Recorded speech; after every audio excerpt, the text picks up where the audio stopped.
Dialysis പേഷ്യൻ്റാണ്. അദ്ദേഹത്തിന് വേണ്ടി ഒരു സംഭാവന നിങ്ങൾ നൽകണം, നിങ്ങളുടെ സന്മനസ് ഉദാരമനസ്കർ സഹായിക്കണമെന്നൊക്കെയുള്ള അത് കേട്ടാൽ തന്നെ കരൾ അലിഞ്ഞു പോകും. ആകെ കയ്യിലുള്ള വീട്ടിലേക്ക് പോകാൻ വെച്ച പണം പോലും എടുത്ത് ബക്കറ്റിലിട്ട് കൊടുക്കും. അങ്ങനെ ആ അനൗൺസ്മെൻ്റ് ഒക്കെ കേട്ട് ഇവിടുത്തെ കച്ചവടക്കാരൊക്കെ 50, 100, 200, 500 കൊടുത്ത ആളുകളുണ്ട്. അങ്ങനെ പണം കൊടുത്ത് ഇവർ മുമ്പോട്ട് പോയിക്കൊണ്ടിരിക്കുകയാണ്. നെല്ലിപ്പാറ ഏതാണ്ട് എത്തിയപ്പോൾ എനിക്കൊരു സംശയം തോന്നി. ഞാൻ അവരോട് ചോദിച്ചു, ഈ പണം നിങ്ങൾക്ക് എവിടെയാണ് ഇതിൻ്റെ കണക്ക്, എവിടെയാണ് ഈ റെസീറ്റ് എന്നൊക്കെ. കുറച്ച് പൈസ വേണം, എൻ്റെ ഒരു ഫ്രണ്ടിനെ സഹായിക്കാനാണെന്ന് പറഞ്ഞു. ഞാൻ ഫ്രണ്ട് എവിടെയാണ്? കൊട്ടിയൂർ ഭാഗത്താണെന്ന് പറഞ്ഞു. ഞാൻ മോൻ എന്താണ് ചെയ്യുന്നത്? ഞാൻ ഫോട്ടോഗ്രാഫറാണ്, കല്യാണത്തിന് പണിക്കൊക്കെ പോകാറുണ്ട്, എനിക്ക് സ്റ്റുഡിയോ ഉണ്ടെന്ന് പറഞ്ഞു കണിച്ചാറ് ഭാഗത്ത്. അപ്പോൾ ഞാൻ ചോദിച്ചു കണിച്ചാറ് എവിടെയാണ് സ്റ്റുഡിയോ എന്ന് ചോദിച്ചപ്പോൾ അവന് പറയാൻ പറ്റുന്നില്ല. അവസാനം എനിക്ക് മനസ്സിലായി അത് ഉടായിപ്പാണ്. അങ്ങനെ 2 സ്ത്രീകളെ സംസാരിച്ചു. ആ സ്ത്രീകളും ബക്കറ്റ് വിരുവായി നടക്കുകയാണ്. ആ സ്ത്രീകളോട് ചോദിച്ചപ്പോൾ ഞങ്ങൾ ഹോം നഴ്സിങ്ങിന് പോവുകയാണ്, ഇത് ആരുടെയാണ് സ്ഥാപനം എന്ന് ചോദിച്ചപ്പോൾ അത് അവർക്കറിയില്ല. അങ്ങനെ തുമ്പും പാലുമില്ലാതെ മറുപടി പറഞ്ഞപ്പോഴാണ് എനിക്ക് സംശയം തോന്നുന്നത്. നെല്ലിപ്പാറയിലെ ഓട്ടോ തൊഴിലാളികളും കച്ചവടക്കാരും അവരെ വളഞ്ഞു.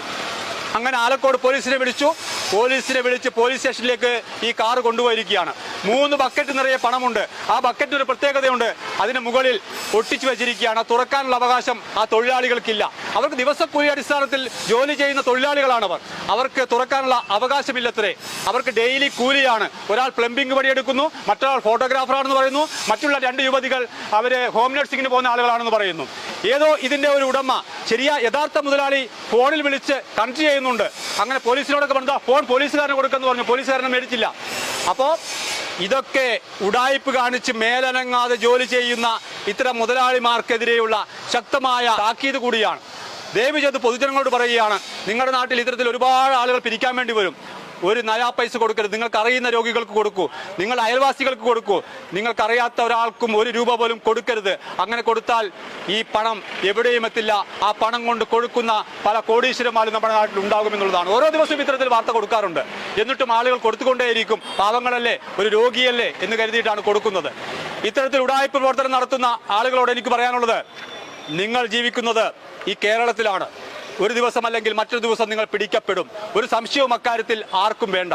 ഇതൊന്നും നല്ലതിനല്ല. അതോടൊപ്പം ഒരു കാര്യം കൂടി ഞാൻ സൂചിപ്പിക്കുകയാണ്. ഇവരൊരു കത്ത് കയ്യിലുണ്ട്. കൊട്ടിയൂർ പഞ്ചായത്തിലെ സ്റ്റാൻഡിംഗ് കമ്മിറ്റി ചെയർപേഴ്സന്റെ കത്താണ്. പേര് ജീജ എന്നാണെന്ന് എനിക്ക് തോന്നുന്നു. അവരെ വിളിച്ചപ്പോൾ അവർ പറഞ്ഞത്, രാവിലെ ഇവർ വന്നിട്ട് എന്നോട് പറഞ്ഞു, ഞങ്ങൾക്കൊരു കത്ത് വേണം, നമ്മുടെ സുനിലിനെ സഹായിക്കാൻ വേണ്ടിയാണ്.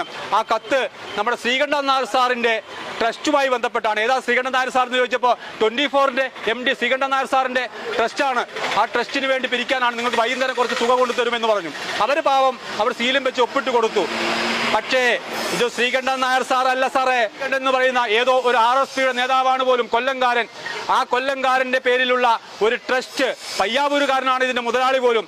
ആ മുതലാളി ഈ പാവപ്പെട്ട തൊഴിലാളികളെ വെച്ച് പിരിപ്പിക്കുകയാണ്. ഈ പാവപ്പെട്ട കച്ചവടക്കാരുടെയും കൂലിപ്പണി എടുക്കുന്നവരുടെയും പണം ഈ ബക്കറ്റിലേക്ക് വീഴ്ത്തിക്കൊണ്ട് വൈകുന്നേരം പോയി സുഖലോലുപനായിട്ട് ജീവിക്കാൻ ഈ മുതലാളിമാർ തയ്യാറാകുമ്പോൾ അതിനെതിരെ ഞാൻ ശബ്ദിക്കും. ഒരു സംശയവും ആർക്കും വേണ്ട.